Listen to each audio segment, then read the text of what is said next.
শাবান মাসের 1 তারিখে আমরা ইতোমধ্যে প্রবেশ করে গেছি। শাবান মাস শুরু হয়ে যাওয়ার মানে হলো রমাদানের দিন গণনা শুরু হয়ে যাওয়া। শাবানের প্রথম দিন চলে যাওয়া মানে আর 29 দিন, আর 28 দিন, আর 27 দিন, দ্বিতীয় দিন, তৃতীয় দিন পর, এভাবে দিন গণনা করতে করতে রমাদানের যে প্রতীক্ষা, রমাদানের যে প্রহর গোনা, রমাদানের যে অপেক্ষা, সেটা সমাপ্তির দিকে যাবে ইনশাআল্লাহ। এই জন্য আমরা আজ সার্থক রমাদানের 11টি পূর্ব প্রস্তুতি নিয়ে কথা বলবো ইনশাআল্লাহ তাআলা। আল্লাহ সুবহানাহু ওয়া তাআলা কোরআনে কারিমে বলেছেন, ওয়ালাউ আরাদুল খুরুজ লা আ'আদ্দু লাহু উদ্দাহ। কিছু লোক নবী করিম সাল্লাল্লাহু আলাইহি সাল্লাম যখন তাবুকের যুদ্ধে অংশগ্রহণ করবার জন্য ডাক দিয়েছিলেন, তারা সে যুদ্ধে শামিল না হয়ে মদিনায় অবস্থান করেছিল। এর মধ্যে অনেকেই নানা রকমের অজুহাত, নানা রকমের আপত্তি, নানা রকমের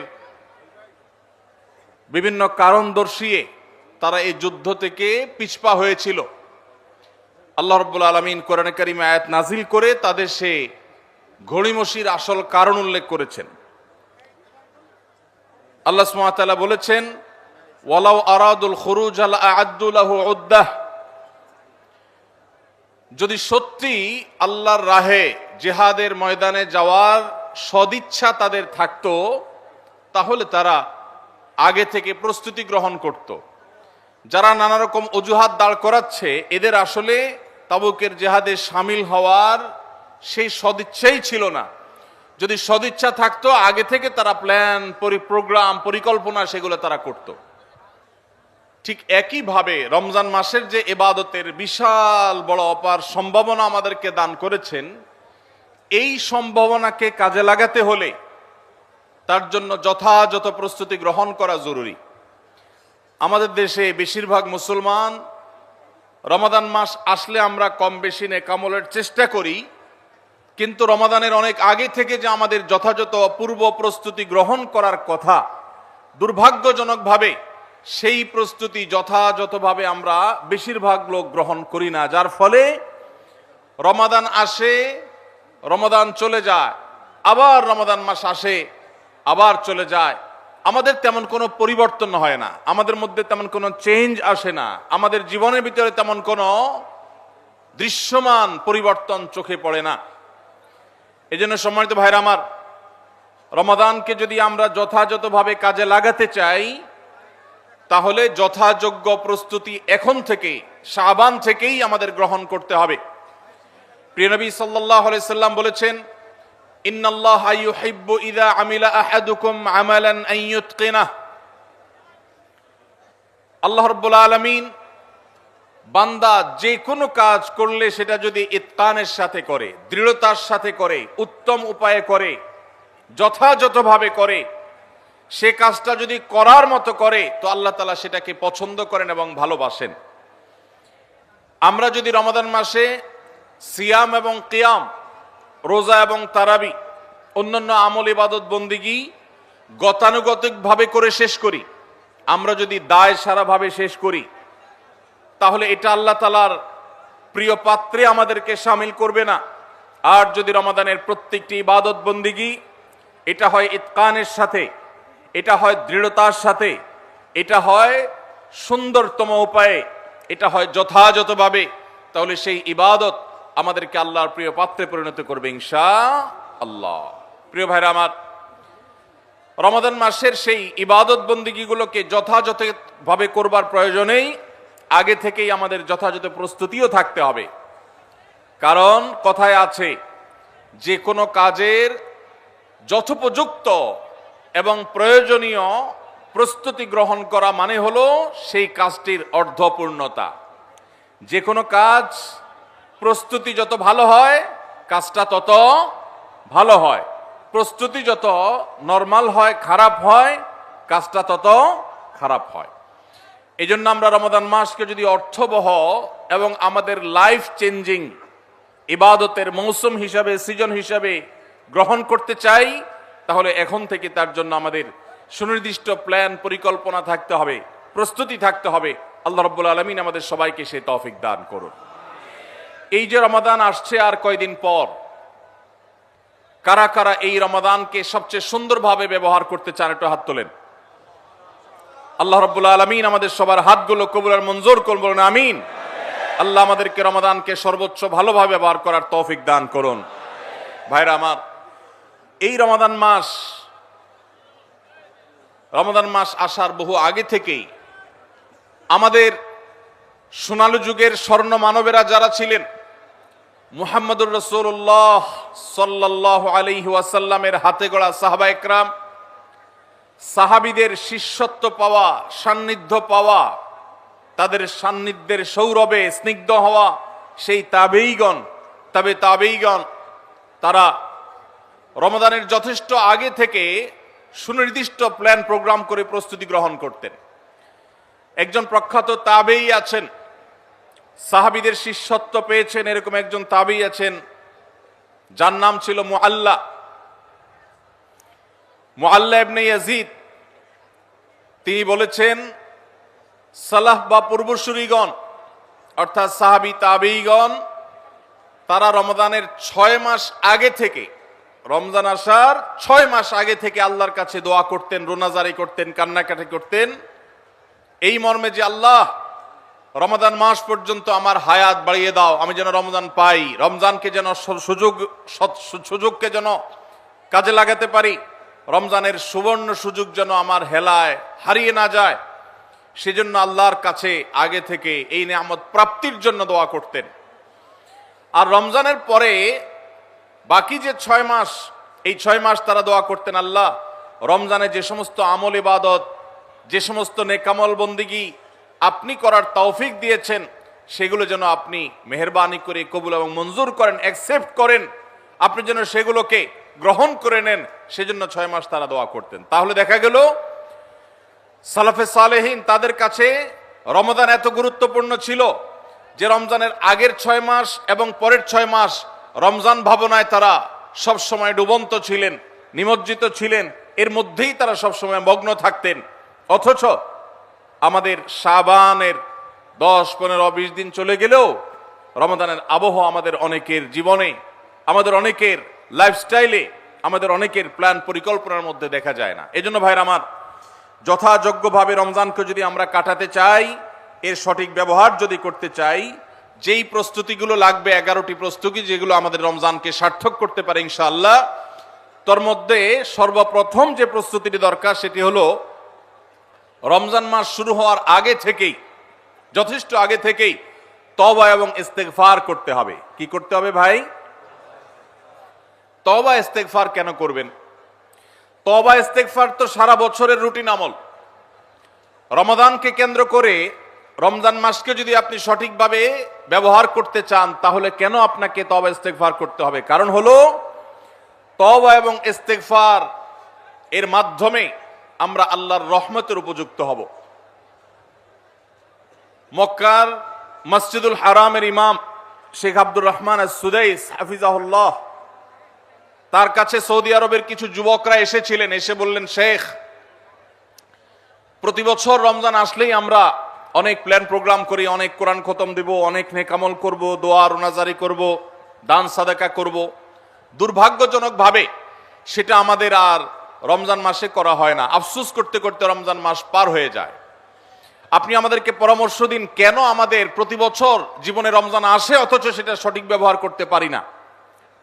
তখন শেখ সুদাইস তাদেরকে বলেছিলেন, রমাদান মাসে ইবাদত বন্দেগী করতে পারা এটা আল্লাহর নেয়ামত, এটা আল্লাহর অনুগ্রহ, এটা আল্লাহর রহমত। যে রমজান পেয়েও ইবাদত করতে পারলো না, সে তো হতভাগা, কপাল পোড়া। এই হতভাগ্যের কাতারে সাধারণত সেই মানুষগুলোই পড়ে যারা আল্লাহর রহমতের উপযুক্ত না। আমরা নানাবিধ অপরাধে, নানাবিধ গুনাহ করে, নানাবিধ নাফরমানি করে আল্লাহর রহমতের উপযুক্ততা আমরা হারিয়ে ফেলেছি, যার কারণে রমজানের ইবাদতের তৌফিক হয় না। এই জন্য তিনি তাদেরকে নসিহা করেছিলেন যে আমি তোমাদেরকে উপদেশ দিচ্ছি, রমজান আসার আগে থেকেই আগের যে সমস্ত গুনাহ খাতা হয়েছে, যে সমস্ত নাফরমানি হয়েছে, আল্লাহর অবাধ্যতা হয়েছে, সেগুলোর জন্য চোখের পানি ফেলে রোনাজারি করে আল্লাহর কাছে ক্ষমা চাও। আল্লাহর কাছে ক্ষমা চেয়ে যদি আগের সবগুলোকে ভ্যানিশ করতে পারো, তাহলে আল্লাহর কাছে রহমতের উপযুক্ত হবে। বিষয়টা অনেকটা হালখাতার মতো। আপনার আগের দেনা দায় সব যখন পরিশোধ করে দিয়েছেন, নতুন করে আবার আপনি ধার করার, বাকিতে নেওয়ার উপযুক্ততা আপনার অর্জন হবে। ঠিক একইভাবে আমাদের নানা নাফরমানির কারণে আল্লাহর রহমত থেকে আমরা দূরে সরে গেছি। লানত অর্থাৎ রহমত থেকে দূরে সরে যাওয়া, এটার উপযুক্ত হয়ে গেছি অনেকে। এই জন্য ভাইরা, এখন থেকে রমাদানের প্রস্তুতির নিয়তে আল্লাহর কাছে তওবা করা, গুনাহ মাফ চাওয়া, ইস্তিগফার করা, জীবন পরিবর্তন করবার সংকল্প করা, এটা হবে আমাদের রমাদানের প্রথম প্রস্তুতি। চেষ্টা করব তো ইনশাআল্লাহ। প্রতিদিন যখনই তৌফিক হয় আল্লাহর সাথে একটু কথা বলবেন, আল্লাহ আমার সমস্ত গুনাহগুলো মাফ করে দিন, আমার নাফরমানি মাফ করে দিন, আমাকে আপনি ক্ষমা করে দিন। আমি যদি আপনার রহমতের জন্য কোনো কারণে অনুপযুক্ত হয়ে যাই, আমার কোনো বদবখতির কারণে, আমার কোনো কৃতকর্মের কারণে, তো আপনি সেগুলো মাফ করে দিন। এই যে দোয়া, এই দোয়া আপনাকে রমাদানে আল্লাহর ইবাদত বন্দেগী করার, আল্লাহর কাছে রোনাজারি করার, আল্লাহর কাছে ভালো আমল নিবেদন করার যে তৌফিক, এটার উপযুক্ত করে দিবে ইনশাআল্লাহ। তাহলে রমাদানের প্রস্তুতির প্রথমটি আমরা পেয়ে গেলাম, সেটা হলো আগের গুনাহ খাতাগুলো থেকে ইস্তিগফার করা, তওবা করা, ফিরে আসা। এর মধ্য দিয়ে রমাদানে ইবাদতের জন্য নিজেকে প্রস্তুত করব ইনশাআল্লাহ। চেষ্টা করা যাবে না ইনশাআল্লাহ?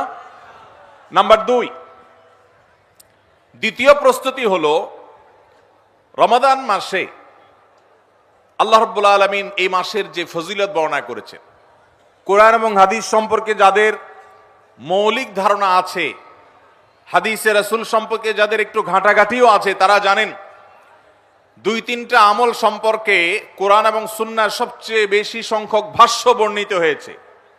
সবচেয়ে বেশি সংখ্যক, এত ফজিলতের, এত তাৎপর্যের, এত মর্যাদার হাদিস আর অন্য আমল সম্পর্কে সাধারণত দেখা যায় না।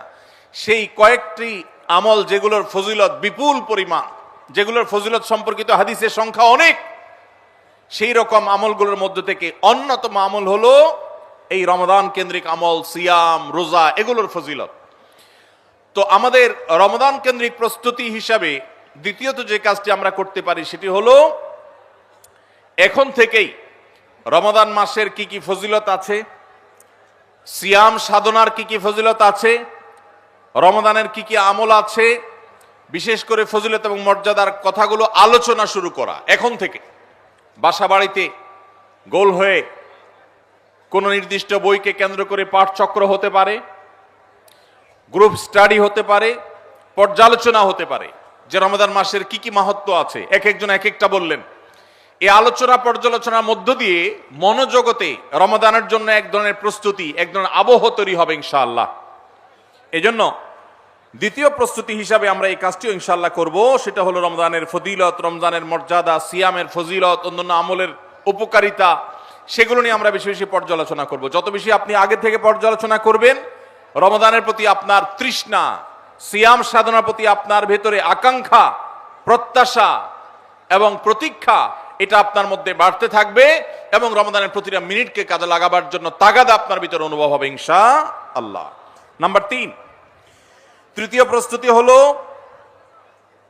আমাদেরকে প্রতিজ্ঞা করতে হবে যে এই রমাদানে আমরা নেকামল করবই করব এবং কোনো আমল, কোনো ভালো কাজ, কোনো সুন্নাহ এটা করার ব্যাপারে কোনো প্রকার অলসতা করব না। কারণ ভাইরা আমার, রমজান মাস পেয়েও যদি আল্লাহর কাছে কেউ ক্ষমা না পায়, একটা প্রসিদ্ধ হাদিস আপনারা সবাই কম বেশি শুনেছেন যে নবী সাল্লাল্লাহু আলাইহি সাল্লামের কাছে জিবরিল এসেছে, এসে বলেছেন বাউদা মান আদরাকা রমাদান ফালাম ইউগফার লাহ,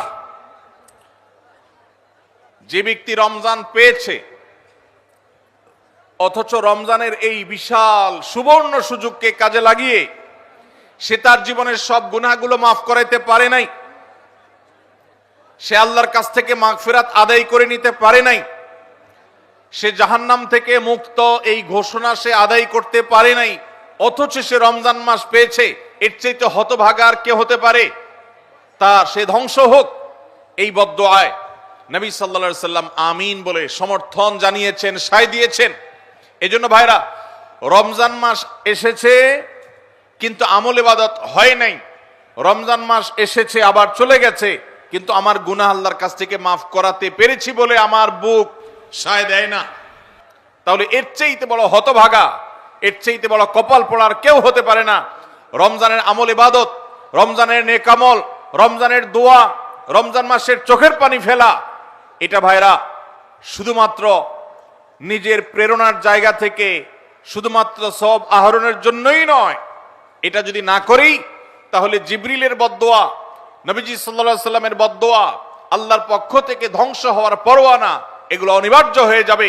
এই কথা চিন্তা করে এখন থেকে রমাদান কেন্দ্রিক প্রস্তুতির অংশ হিসাবে আমাদেরকে প্রতিজ্ঞা করতে হবে, এইবারের রমাদানের প্রতিটা দিন আমি আল্লাহর কাছে চোখের পানি ফেলে একটা নির্দিষ্ট সময় কান্নাকাটি করব, আমার গুনাহ খাতাগুলোকে মাফ করাবো, জাহান্নামীদের তালিকা আমার নাম যদি কোনো কারণে যেয়ে থাকে আমি এমন ভাবে রোনাজারি করব, এমন ভাবে ইস্তেগফার করব, এমন ভাবে চোখের পানি ফেলবো, একান্ত নীরবে আল্লাহর সাথে কথা বলবো যেন আমার সমস্ত গুনাহগুলো মাফ হয়, জাহান্নামীদের তালিকা থেকে যেন আমার নাম কেটে যায়। এর জন্য ভাইরা এখন থেকে প্রতিজ্ঞাটা করতে হবে। প্রস্তুতি হলো কাজ হবে রমজানে, কিন্তু প্রতিজ্ঞা হবে এখন থেকে যে আমি কোনোভাবে এইবারের রমজানের সুযোগ আর হাতছাড়া করব না ইনশাআল্লাহ। তাহলে 3 নম্বর হলো যে রমজান কেন্দ্রিক সমস্ত আমলগুলো করব, আল্লাহর কাছে তওবা ইস্তেগফার করে নিজের গুনাহগুলোকে মাফ করায় ছাড়বো, জাহান্নাম থেকে মুক্তি তথা নাজাত এটা নিজের করে নেব, এই মর্মে প্রতিজ্ঞাটা এখন থেকে যেই কয়দিন রমজান আসতে সময় আছে প্রতিদিন আমাকে নবায়ন করতে হবে। প্রতিজ্ঞা আজকেরটা যেভাবে হবে কালকেরটা আরো স্ট্রং হবে, তারপরের দিন আরো স্ট্রং হবে। প্রতিদিন আমি স্বপ্ন লালন করব কবে রমাদান শুরু হবে, আর আমি আল্লাহ রাব্বুল আলামিনের কাছে রমাদানের এই সমস্ত ইস্তেগফার, তওবা, আমল এগুলোকে নিবেদন করতে থাকবো। চেষ্টা করা যাবে না ইনশাআল্লাহ?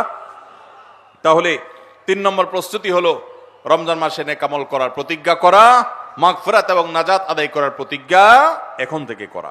নাম্বার 4 নম্বর যে প্রস্তুতিটা আমাদের নিতে হবে সেটা হলো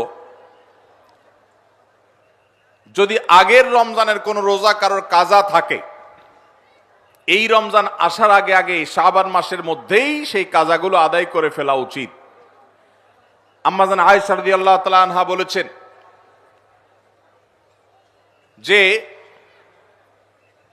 নারী হিসাবে রমাদান মাসে যে কয়েকটা রোজা ভাঙতি পড়ে, নবীজি সাল্লাল্লাহু আলাইহি সাল্লাম রমাদান পরে পুরো সময়টা তার কাছে থাকার কারণে তিনি সেই রোজাগুলো রাখার সুযোগ সেভাবে পেতেন না, স্বামীর হকের কথা মাথায় রেখে রোজাগুলো রাখতেন না। এবং শাবান মাস আসলে নবীজি সাল্লাল্লাহু আলাইহি সাল্লাম নিজেও বেশি বেশি নফল রোজা রাখতেন। ওই সুযোগে মা আয়েশা রাদিয়াল্লাহু তাআলা আনহা বলেছেন যে তিনিও তার রমজানের বাকি রোজা যেগুলো ছিল ভাঙতি রোজা সেগুলো তিনি রেখে ফেলতেন। তো এই হাদিস থেকে বোঝা যায় রমজানের রোজা যদি কারোর কাজা হয়, পুরুষদের অসুস্থতার কারণে হতে পারে, মা বোনদের মাসিকার কারণে হতে পারে, তাহলে সেই রোজা যত দ্রুত সম্ভব আমরা কাজা করে ফেলবো। এবং সেই কাজা করতে যদি কোনো কারণে, যৌক্তিক কারণে বা যে কোনো কারণে যদি বিলম্ব হয়, তাহলে এই বছরের আসন্ন রমাদানের প্রস্তুতির অংশ হিসাবে আগের রমজানের কোনো ভাঙতি রোজা থাকলে সেগুলো সব রেখে কাজা করে সম্পূর্ণভাবে এই রোজার জন্য প্রস্তুত হবে। এটা হলো 4 নম্বর প্রস্তুতি। নাম্বার 5 নম্বরের রমজানের প্রস্তুতি হলো আল্লাহ রাব্বুল আলামিনের কিছু সাধারণ ক্ষমা আছে, কমন ক্ষমা, গণহারে মাফ। আল্লাহ তাআলার এই যে সাধারণ ক্ষমা, গণহারে মাফ, দুটি বিষয় এই গণহারে মাফ থেকে মানুষকে দূরে সরিয়ে রাখে।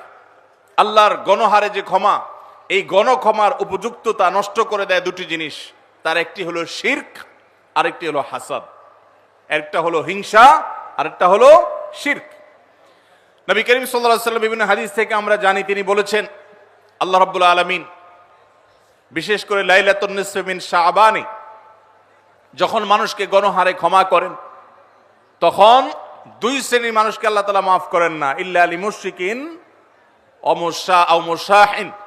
তবে যদি মুশরিক আর মুশাহিন থাকে, শত্রুতা করে, হিংসা করে অন্যের প্রতি, এইরকম মানুষ যদি থাকে, তাদেরকে আল্লাহ তাআলা সাধারণ ক্ষমা আওতায় আনেন না। রমাদানে আল্লাহ তাআলা প্রতিদিন বহু মানুষকে সাধারণ ক্ষমা করেন। রমজান যখন কাছে আসে, শেষ দশক আসে, তখন সাধারণ ক্ষমার পরিমাণ বেড়ে যায়। আল্লাহ সুবহানাহু ওয়া তাআলা বলেছেন ওয়ালিল্লাহি উতা, নবী সাল্লাল্লাহু আলাইহি সাল্লাম বলেছেন ওয়ালিল্লাহি উতাকাউ মিনান নার ওয়া যালিকা ফি কুল্লি লাইলা। রমজানের প্রত্যেক রাতে বহু মানুষকে আল্লাহ তাআলা জাহান্নাম থেকে মুক্ত ঘোষণা দিয়ে দেন। অমুক জাহান্নাম থেকে মুক্ত, অমুকের ছেলে অমুক জাহান্নাম থেকে মুক্ত, অমুকের ছেলে অমুক, তার নাম জাহান্নামের তালিকা থেকে কাটা, জান্নাতের তালিকা চলে আসবে।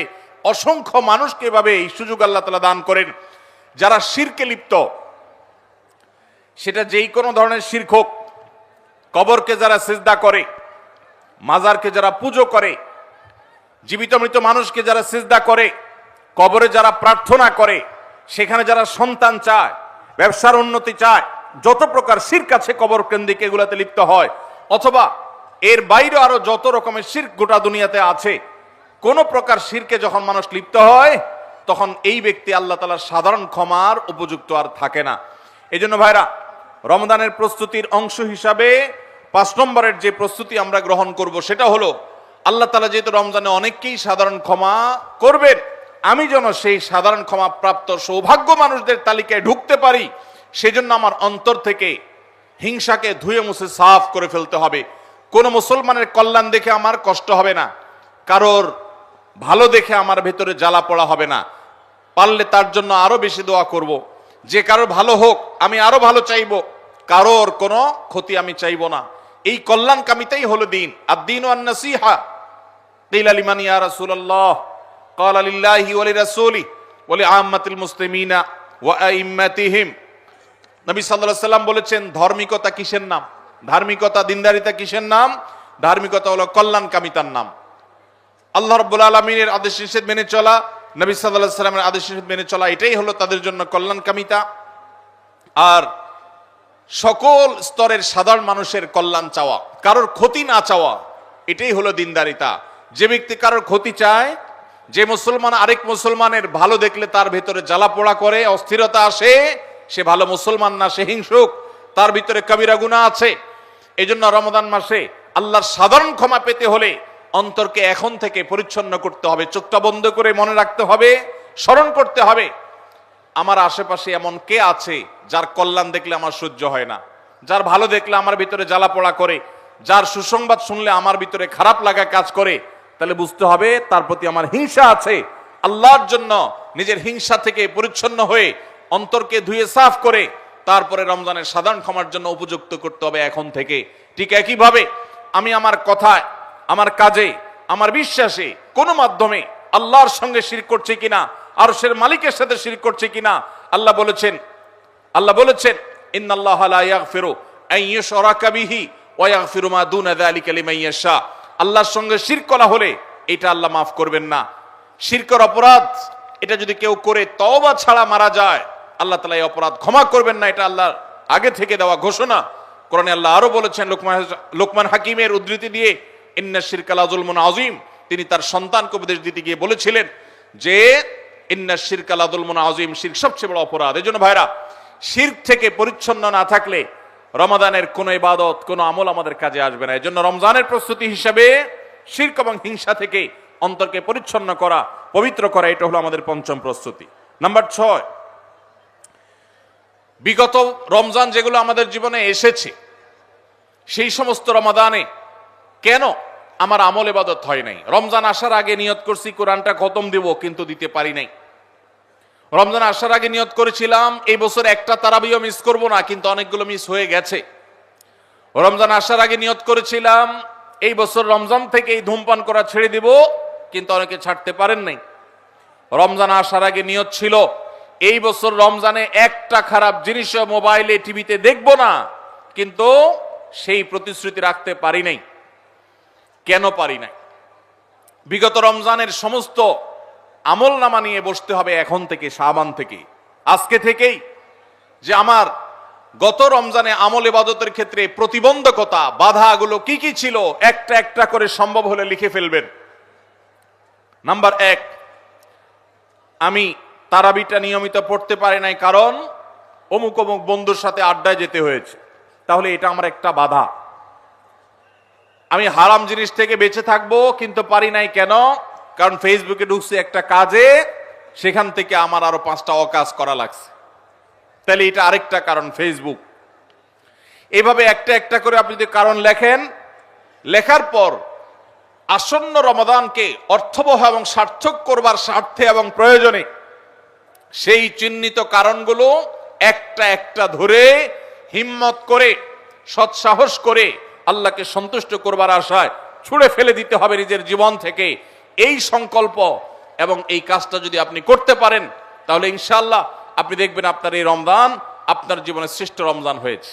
ভাইরা আমার, নবী করিম সাল্লাল্লাহু আলাইহি সাল্লাম তাঁর জীবদ্দশায় কয়টা রমজান পেয়েছেন? মাত্র 8টা রমজান পেয়েছেন। দ্বিতীয় হিজরিতে রমজানের রোজা ফরজ করা হয়েছে, দশম হিজরিতে আল্লাহ তাকে দুনিয়া থেকে নিয়ে গেছেন। মাত্র 8টা রমাদান তিনি পেয়েছেন নবী সাল্লাল্লাহু আলাইহি সাল্লাম। বহু সাহাবী আছেন তাদের জীবনে রমজান মাত্র পেয়েছেন একটা রমজান পেয়েছেন। এরপরে রমজান আসার আগে হয়তো জিহাদের ময়দানে গিয়ে শাহাদাত বরণ করেছেন। অনেক সাহাবী আছেন হয়তো 40, 45, 50 বছর বয়সে ইসলাম গ্রহণ করেছেন, এরপরে কয়েক বছরের মধ্যে দুনিয়া থেকে চলে গেছেন, রমজান পেয়েছেন অল্প কয়েকটা। আর আমরা জন্মসূত্রে মুসলমান হওয়ার সুবাদে এক একজন মানুষ 20টা, 30টা, 40টা, 50টা রমজান আমরা পেয়েছি। দুর্ভাগ্য আমাদের, সাহাবা একরাম মাত্র 2, 4, 5টা রমজান পেয়ে তাদের জীবনকে যেই পর্যায়ে নিয়ে গেছেন, আমরা বেশিরভাগ মানুষ জীবনে 30, 40, 50টা রমজান পেয়েও আমাদের জীবনকে সে পর্যায়ে নিতে পারি নাই। ভাইরা আমার, এই জন্যই আসন্ন রমাদানকে সঠিকভাবে ব্যবহার করবার জন্য আমাদের বিগত রমজানগুলোর সমস্ত সমস্যাগুলোকে চিহ্নিত করতে হবে। কি কি কারণে আমি এর আগের রমজানগুলো সঠিকভাবে কাজে লাগাতে পারিনি, ব্যবহার করতে পারিনি, সেগুলো একটা একটা করে দূর করতে হবে। যেমন সোশ্যাল মিডিয়া, ফেসবুক, ইউটিউবের আসক্তি, এটা আমার আগের বছরের রমাদানের যে ইবাদত, এটার ক্ষেত্রে প্রতিবন্ধকতা ছিল। তাহলে এই বছরের ইবাদতের প্রস্তুতির অংশ হিসাবে এই সোশ্যাল মিডিয়া, ফেসবুক আমার মোবাইল থেকে আনইনস্টল করে ফেলতে হবে। চেষ্টা করা যাবে না ইনশাআল্লাহ? ভাইরা আমার, যদি ফেসবুক আমার আমল ইবাদতের প্রতিবন্ধকতা তৈরি করে, তাহলে ফেসবুককে আল্লাহর জন্য কোরবানি করবেন রমজান মাস উপলক্ষে। কারা কারা প্রস্তুত আছেন হাত তোলেন। বুঝে শুনে হাত তুলছেন? বুঝে শুনে হাত তুলছেন? আল্লাহ এই হাতগুলোকে সবগুলোকে কবুল মঞ্জুর করুন। যুবক ভাইয়েরা, আপনারা ফেসবুক মোবাইল থেকে আনইনস্টল করার নিয়ত করছেন, এটার মানে কিন্তু আপনারা এক একজন আল্লাহর রাহে কোরবানি হওয়ার নিয়ত করছেন। প্রস্তুত আছেন তো ইনশাআল্লাহ? নিজেদের কোরবানি করার জন্য প্রস্তুত আছেন তো ইনশাআল্লাহ? আল্লাহ তাআলা আমাদেরকে তৌফিক দান করুন। ভাইরা আমার, রমাদানের 6 নম্বর প্রস্তুতির অংশ হিসাবে যে কাজটি করতে হবে বলছিলাম, সেটা হলো আমাদের সমস্যাগুলো কি কি হয়েছে সেগুলো চিহ্নিত করে সেগুলো দূর করতে হবে। আর 7 নম্বর প্রস্তুতির অংশ হিসাবে আমরা যেটি করব সেটা হলো রমাদান কেন্দ্রিক সমস্ত আহকাম এবং মাসাইল, বিধিবিধানগুলো আমাদের শিখে ফেলতে হবে। এটা রমজানের প্রস্তুতি। আমাদের দেশে অনেক মসজিদে ইমাম সাহেবরা তালিম করেন রোজা ভঙ্গের কারণ কি, রোজা মাকরুহ হওয়ার কারণ কি, রোজার জন্য ক্ষতিকর বিষয়গুলো কি কি, এগুলো রমজান মাসে বিভিন্ন নামাজের পরে তালিম করেন। এটা একটা ভালো চেষ্টা, কিন্তু এই কাজটা যদি আমরা শাবান মাস থেকে নিজস্ব উদ্যোগে করি সেটা হবে আরো ভালো চেষ্টা। কথা কি বুঝে আসছে ভাই? তাহলে রমজান আসার আগে থেকেই আমরা মাসাইলের তালিম, মাসাইলের শিক্ষা, জ্ঞান অর্জন, রমজানের বিধিবিধানগুলো আমরা জানার চেষ্টা করব। এটা হবে পার্ট অফ প্রিপারেশন ফর রমাদান। রমজানের জন্য প্রস্তুতির অংশ হিসাবে আমাদের এখন থেকে রমজান এবং সিয়ামের মাসাইলগুলো জানতে হবে। আল্লাহ আমাদের সবাইকে আমলের তৌফিক দান করুন। 8 নম্বর হলো রমজানে যে আমলগুলো করবেন এখন থেকে সেগুলোর ওয়ার্ম আপ এবং রিহার্সেল শুরু করে দিবেন, প্রস্তুতি শুরু করে দিবেন, চর্চা শুরু করে দিবেন। কারণ মানুষ দাঁড়ানো অবস্থায় হঠাৎ করে জোরে দৌড় দিতে পারে না। একটা গাড়ি সেটা দাঁড়ানো অবস্থায় হঠাৎ করে 100, 150, 110, 20 গতিতে চলতে পারে না। প্রথম 10, 20 হয়, এরপরে 40, 60 হয়, এরপর আস্তে আস্তে 100 বা 110, 20 হয়। এই জন্য রমাদান মাসে যদি আপনি বিপুল পরিমাণ ইবাদত করতে চান, অনেকে আছেন অপেক্ষা থাকেন রমজানের চাঁদ উঠলে সব শুরু করব। এদের দ্বারা জীবনে কিছুই হয় না। যারা আসলেই রমজানে কিছু করতে চায় তারা এখন থেকে শুরু করবে। রমজানে আমরা রোজা রাখবো, নবী সাল্লাল্লাহু আলাইহি সাল্লাম শাবান থেকে নফল রোজা রাখার অভ্যাস শুরু করতেন। রমজানে আমরা দোয়া করব, এখন থেকে দোয়ার রিহার্সেল শুরু করা, প্রস্তুতি শুরু করা। যে কোনো গুরুত্বপূর্ণ কাজের আগে মহড়া শুরু হয়, তারপরে মূল কাজ শুরু হয়। এই জন্য শাবান মাস থেকে আমাদের প্রস্তুতি চলতে হবে, চেষ্টা করা যাবে না ইনশাআল্লাহ। তাহলে 8 নম্বরের প্রস্তুতি হলো যেই আমলগুলো রমজানে করব সেগুলোর রিহার্সেল, সেগুলোর প্রস্তুতি, ওয়ার্ম আপ এখন থেকে শুরু হবে। নাম্বার 9, রমজান মাসের দিন এবং রাত যেভাবে কাটাবেন তার জন্য একটা প্ল্যান করে ফেলবেন, সুন্দর করে একটা স্কেজুয়াল করে ফেলবেন, রুটিন করে ফেলবেন যে আমি কোরআন তেলাওয়াতটা কোন সময় করব। দিনের কোন সময়টাতে আমি কোরআন তেলাওয়াতের জন্য টাইম বরাদ্দ রাখলে সেটা মিস হবে না। হতে পারে ঘুমানোর আগে, হতে পারে ফজরের পরে। কোন টাইমটা আমার সবচাইতে কোরআন তেলাওয়াতের জন্য নিরাপদ টাইম সেটা আমি ফিক্স করব। এই ঠিক একইভাবে আমি আল্লাহর কাছে রোনাজারের জন্য ভালো সময় কোনটা সেটা ঠিক করব। আমরা আমাদের আসুন্নাহ ফাউন্ডেশন থেকে আপনারা জানেন রমাদান প্ল্যানার নামে একটা প্ল্যানার তৈরি করেছি রমজানকে অর্থবহ করবার জন্য। এবছর আরেকটা নতুন বই আমাদের আসছে সামনের সপ্তাহে ইনশাআল্লাহ, মাহে রমজানের 27টি আমল, মাসনুন আমল কোরআন সুন্নাহর আলোকে। প্রত্যেকটা খুঁটিনাটি আমলকে আলাদা আলাদা করে উল্লেখ করা হয়েছে, খুব ছোট্ট ছোটি বই। উদ্দেশ্য রমাদানকে অর্থবহ করা। অতএব রমাদানকে অর্থবহ করবার জন্য আপনার প্ল্যান করতে হবে আগে থেকে, সেটা এখন থেকেই, যে আপনি কখন কোন কাজটা করবেন, কোন আমলটা করবেন, কোন ভালো কাজটা করবেন। এগুলো যদি আগে থেকে প্ল্যান হয় দেখবেন কাজটা করা সহজ হয়েছে। নাম্বার 10, রমাদানের প্রস্তুতির অংশ হিসাবে চাঁদ দেখার চেষ্টা করতে হবে। চাঁদ দেখা, আজকাল চাঁদ দেখার আমলটা বিলুপ্ত হয়ে গেছে, অনেকটাই হারিয়ে যাচ্ছে। চাঁদ দেখা কমিটি ছাড়া সাধারণ মানুষ চাঁদ দেখতে আমরা ভুলে গেছি। আমরা চাঁদ দেখি কিন্তু ফেসবুকে, আকাশে না। চাঁদ কি ফেসবুকে দেখবেন না আকাশে দেখবেন? সবাই যদি চাঁদ ফেসবুকে খোঁজেন তাহলে আকাশে সরকারি কিছু লোক খুঁজবে, হেলাল কমিটির লোকজন খুঁজবে। হেলাল কমিটির লোকদের উপরে ভরসা করে যদি এই কোটি কোটি মানুষ তাদের রোজা রাখে তাহলে প্রায় বছর দেখেন গন্ডগোল লাগে। চাঁদ উঠছে আবার উঠে নাই, উঠে নাই ঘোষণা হয়ে আবার 11টা বাজে 10টা বাজে উঠছে। এই ঘটনা হয় না? হয় না?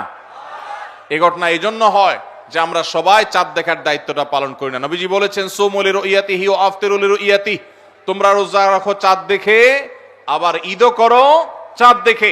এই জন্য 29শে শাবান পশ্চিম আকাশে চাঁদ খোঁজার চেষ্টা করবেন সন্ধ্যার সময়। চেষ্টা করবেন না ইনশাআল্লাহ? চেষ্টা করে যদি চাঁদ দেখতে নাও পারেন তারপর আপনি সওয়াব পাবেন। আর যদি চাঁদ দেখেন তাহলে দোয়া পড়বেন আল্লাহুম্মা আহিল্লাহু আলাইনা বিল ইয়ুমনি ওয়াল ঈমান ওয়াস সালামাতি ওয়াল ইসলাম রব্বি ওয়া রাব্বুকাল্লাহ। হে আল্লাহ, এই চাঁদকে আপনি বরকত এবং ঈমান দিয়ে আমার জন্য পরিপূর্ণ করে দিন। এই মাস আমার জন্য নিরাপদ এবং ইসলাম দিয়ে পরিপূর্ণ করে দিন। হে চাঁদ, তোমার আর আমার পালনকর্তা একজন আল্লাহ। অতএব এই চাঁদ দেখার চেষ্টা করবো। এটাও রমাদানের প্রিপারেশন, রমাদানের প্রস্তুতির অংশ। 11 নম্বর হলো আল্লাহর কাছে ভাই চোখের পানি ফেলে এখন থেকে দোয়া করব, আল্লাহ এই যে রমজান আসছে এটা যেন আমার জন্য লাইফ চেঞ্জিং হয়, এটা যেন আমার জীবন পরিবর্তনকারী হয়, এটা যেন আমাকে মুত্তাকি বানিয়ে ছাড়ে, এটা যেন আমাকে নেকামল ওয়ালা বানিয়ে দেয়, এটা যেন আমার জীবনে বিশাল বড় অ্যাচিভমেন্ট এনে দেয়, এটা যেন আমাকে মাগফিরাত পাইয়ে দেয়, এটা যেন আমাকে নাজাত পাইয়ে দেয়, এটা যেন আমাকে জান্নাতের উপযুক্ত করে। এই রমজান যেন আমাকে জাহান্নামীদের তালিকা থেকে আমার নামকে কাটানোর নিশ্চয়তা এনে দেয়। সেইভাবে রমজানকে কাটাবার জন্য আপনি তৌফিক দান করুন। এখন থেকে আল্লাহর কাছে এই বরাদ্দ আদায় করতে হবে, চেয়ে নিতে হবে এবং সেটার জন্য দোয়া করতে হবে। এই দোয়াটা হলো একাদশ এবং সর্বশেষ প্রস্তুতি। চেষ্টা করা যাবে না ইনশাআল্লাহ? রমাদান উপলক্ষে আস-সুন্নাহ ফাউন্ডেশন থেকে আমরা একটা ঘোষণা গত বছরে দিয়ে রেখেছি, ইনশাআল্লাহ এই রমাদানে সেটা কার্যকর হবে। সেটা হলো যে রমজান মাসে যদি কেউ পুরো কোরআনে কারীম অর্থ সহকারে বুঝে পড়ে, মাদ্রাসার নিচের ক্লাসের ছাত্ররা তারা শরীক হতে পারবে, উপরের ক্লাসের ছাত্র অথবা আলেম ওলামা তাদের জন্য এটা না, কারণ তারা তো এই কম্পিটিশনে এমনিতেই ভালো করবে। এটা আমাদের সাধারণ শিক্ষিত ভাইদের জন্য, স্কুল কলেজের ভাইদের জন্য, সর্বস্তরের নারী পুরুষ, দেশে বিদেশে প্রবাসে থাকা সব মানুষদের জন্য উন্মুক্ত। অনলাইনে নিজস্ব ওয়েবসাইটে আমরা এই পরীক্ষা নিয়ে থাকি। 6টি ধাপে সারা বছর নেওয়া হয়েছে। এখন সামনে রমাদানে যেটা হবে সেটা হলো মূল। যে কেউ যারা আগের কোনো ধাপে পরীক্ষা দেয় নাই তারাও সবাই দিতে পারবে। কাজ হলো শুধু একটাই, সেটা হলো রমাদানকে কেন্দ্র করে আপনি টার্গেট করবেন পুরা কোরআনের শুরু থেকে শেষ পর্যন্ত আমি একবার ভালো করে অর্থ সহকারে বুঝে পড়ার চেষ্টা করব। চেষ্টা করা যাবে না ইনশাআল্লাহ রমাদানকে কেন্দ্র করে? তাহলে যেই প্রস্তুতিগুলো আমরা নিতে পারি, যেগুলো আমাদের রমাদানকে অর্থবহ করতে পারে, তার ভিতরে 1 নম্বর বলেছিলাম তওবা ইস্তেগফার করে আগের সব গুনাহগুলো থেকে আল্লাহর কাছ থেকে মাগফিরাত আদায় করে নেওয়া, যাতে করে রমজানে ইবাদতের জন্য আপনি উপযুক্ত হন, আল্লাহর রহমত প্রাপ্তির তৌফিক প্রাপ্ত হন। অনেক সময় গুনাহগুলো ইবাদতের ক্ষেত্রে বাধা হয়, গুনাহের কারণে আল্লাহর ইবাদতের তৌফিক হয় না। নাম্বার 2, আল্লাহ রাব্বুল আলামিন রমাদানের এবং সিয়ামের যে ফজিলতের কথা বলেছেন, নবীজি সাল্লাল্লাহু আলাইহি ওয়াসাল্লাম যেসব ফজিলতের কথা বলেছেন, মর্যাদা, মাহাত্ম্য, তাৎপর্যের কথা বলেছেন, এগুলোর আলোচনা, পর্যালোচনা এগুলো এখন থেকে শুরু করা। আপনার অফিসে, বাসায় বিভিন্ন রকমের হাদিস, রমাদানের ফজিলত, সাহারি ইফতারের ফজিলত, গুনাহমুক্ত থাকার ফজিলত, তাকওয়া চর্চার ফজিলত, রমজানের আমল, এগুলো এখন থেকে জানাশোনা শুরু করে দেন। এখন থেকে এটা রিহার্সাল শুরু করেন। রমাদানকে অর্থবহ করবার জন্য আমরা রমাদান প্ল্যানার করেছি। রমাদানকে অর্থবহ করবার জন্য আমরা তারাবির সালাতে কোরআনের বার্তা বই করেছি। রমাদানকে অর্থবহ করার জন্য আমাদের আরেকটা বই আসছে, মাহে রমজানের 27 আমল। এই সব আয়োজন কিভাবে রমজানকে সুন্দরভাবে কাটানো যায় সেজন্য এখন থেকে আপনি ফজিলতের হাদিসগুলো জানেন, আলোচনা করেন, দেয়ালে দেয়ালে নিজের বাসায় লাগায় রাখেন এবং বারবার দেখেন, পর্যালোচনা করেন, আবহ তৈরি হবে ইনশাআল্লাহ। নাম্বার 3, তৃতীয় প্রস্তুতি হলো এইবারের রমাদানে যে কোনোভাবে মাগফিরাত আদায় করে ছাড়বো আল্লাহর কাছ থেকে। জাহান্নামীদের তালিকা আমার নাম থেকে থাকলে এটা কাটায় ছাড়বো, এই মর্মে প্রতিজ্ঞা করা, এটাও প্রিপারেশন।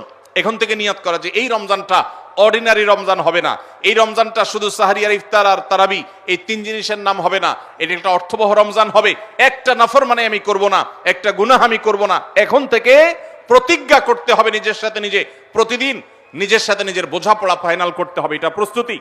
নাম্বার 4, বিগত রমাদানের যদি কোনো রোজা কাজা হয়ে থাকে সেগুলো সব আদায় করে শেষ করতে হবে শাবানের মধ্যে। নাম্বার 5, শিরক এবং হাসাদ, হিংসা, এগুলোর কারণে আল্লাহর সাধারণ ক্ষমার উপযুক্ততা মানুষ হারিয়ে ফেলে, সেগুলো থেকে মুক্ত থাকার প্রতিজ্ঞা করে মুক্ত থাকার জন্য চেষ্টা করতে হবে এখন থেকে, যে শিরক থেকে থাকলে জীবনে কখনো সেই শিরক থেকে মুক্ত হওয়া, অন্তরের কারো প্রতি হাসাদ থাকলে সেটাকে দূর করা, তার কল্যাণকামী হওয়া, এগুলোর মধ্য দিয়ে রমজানে যে সাধারণ ক্ষমা হবে তার জন্য নিজের উপযুক্ততা তৈরি করা, এটাও রমজানের প্রস্তুতির অংশ।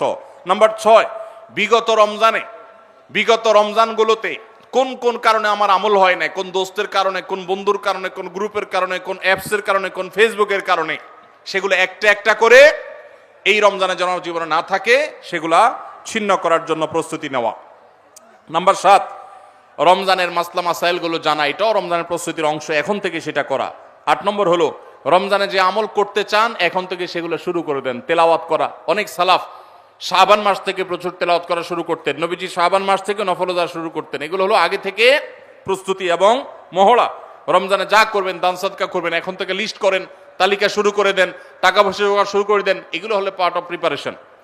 9 নম্বর হলো রমজান কিভাবে কাটাতে চান তার একটা রুটিন করে ফেলেন, দিন রাত 24 ঘন্টার রুটিন। বাচ্চাদের, ফ্যামিলির অনেক ধরনের আমল আছে রমজানকে কেন্দ্র করে, যেগুলো হারিয়ে গেছে আমাদের সমাজ থেকে। রুটিন করেন এবং ইলম অর্জন করার চেষ্টা করেন। নাম্বার 10, চাঁদ দেখার চেষ্টা করতে হবে, এটাও রমজানের প্রস্তুতির অংশ। আর 11 নম্বর হলো আল্লাহর কাছে দোয়া করতে হবে, আল্লাহ যেন আমাদেরকে রমজানের রোজাকে যথাযথভাবে আদায় করার তৌফিক দান করেন। চেষ্টা করা যাবে তো ইনশাআল্লাহ। আল্লাহ রাব্বুল আলামিন আমাদের সবাইকে রমজানকে সর্বোচ্চ কাজে লাগাবার, সর্বোত্তম ব্যবহার করবার তৌফিক দান করুন। সবাই চেষ্টা করবো তো ইনশাআল্লাহ। ভাইরা আমার, জীবনে রমজান হতে পারে এটাই শেষ, সেই চিন্তা করেই আমাদেরকে রমাদানকে ইস্তেকবাল করতে হবে, অভ্যর্থনা জানাতে হবে। এটাকে শেষ রমজান ধরেই প্রিপারেশন নিতে হবে, আগাইতে হবে। এইবার যদি সুযোগ মিস হয়, হয়তো আর সুযোগ আমার কাছে আসবে না, সেই চিন্তা করেই করতে হবে। তাহলে ইনশাআল্লাহ এই রমাদানে অর্থবহ কিছু করা সম্ভবপর হবে। আমরা সবাই সেজন্য যার যার জায়গা থেকে সচেষ্ট হব আগে থেকেই।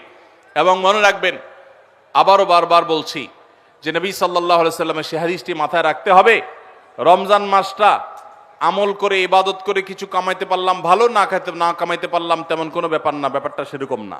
ব্যাপারটা হলো, যদি এই মাস চলে যায় আর অবহেলায় আপনি আল্লাহর কাছ থেকে মাগফিরাত আদায় করতে না পারেন, তাহলে বাউদামান আদরাকা রমাদান ওয়া লাম ইগফার লাহ, এই হাদিসের মেজদাক হবেন আপনি, এই হাদিসের প্রয়োগ ক্ষেত্র হবেন আপনি। সেক্ষেত্রে রমজান পেয়েও মাগফিরাত না পাওয়ার কারণে ধ্বংস অনিবার্য হয়ে যাবে। এটা শুধুমাত্র শখের বিষয় না, এটা ডু অর ডাই এর মতো ব্যাপার। আপনি রমজান পাইলেন না, মাগফিরাত পাইলেন না, জাহান্নাম নিশ্চিত হবে। অতএব যারা বাঁচতে চাই তারা এখন থেকে প্ল্যান প্রোগ্রাম করা যাবে না ইনশাআল্লাহ। সেই সাথে আমি শুরুতে যেটা বলেছিলাম, রমাদান সেই মাস যেই মাসে আমল এবং ইবাদতের শুধু উন্নতি আর তারাক্কি না, মুসলমানদের সার্বিক অগ্রগতি উন্নতি আল্লাহ রাব্বুল আলামিন এই মাসে দিয়েছেন। ঐতিহাসিক বদরের যুদ্ধের সেই স্মৃতি বিজড়িত মাস এই রমাদান, মক্কা বিজয়, বড় বড় ঘটনা ইসলামের ইতিহাসে, বড় বড় সাফল্য আল্লাহ তাআলা রমাদানে দিয়েছেন। অতএব সেই জন্য নিজেদেরকে প্রস্তুত করতে হবে, প্রস্তুতি এখন থেকে গ্রহণ করতে হবে। এবং বাংলাদেশের এই মাটি আল্লাহ রাব্বুল আলামিন যেন দ্বীনের জন্য, ঈমানের জন্য, কোরআনের জন্য, সুন্নাহর জন্য কবুল করেন। এদেশের মুসলমানদের অন্তরের অন্তঃস্থলে যেন দ্বীনকে আল্লাহ তাআলা গেঁথে দেন। আমাদেরকে সবাইকে যেন আল্লাহ তাআলা প্র্যাকটিসিং মুসলমান বানায় দেন। নামদারি মুসলমানদেরকে আল্লাহ যেন সিরিয়াস মুসলমান বানায় দেন। নামাজি মুসলমানকে যেন আল্লাহ আখলাকওয়ালা মুসলমান বানায় দেন। আখলাকওয়ালা মুসলমানকে যেন আল্লাহ মুখলিস মুসলমান বানায় দেন। আমরা সব সময় দোয়া করব ইনশাআল্লাহ। এই আসন্ন রমাদানকে কেন্দ্র করে সেই দোয়া আরো বাড়াতে হবে, তার প্রিপারেশন আরো বাড়াতে হবে।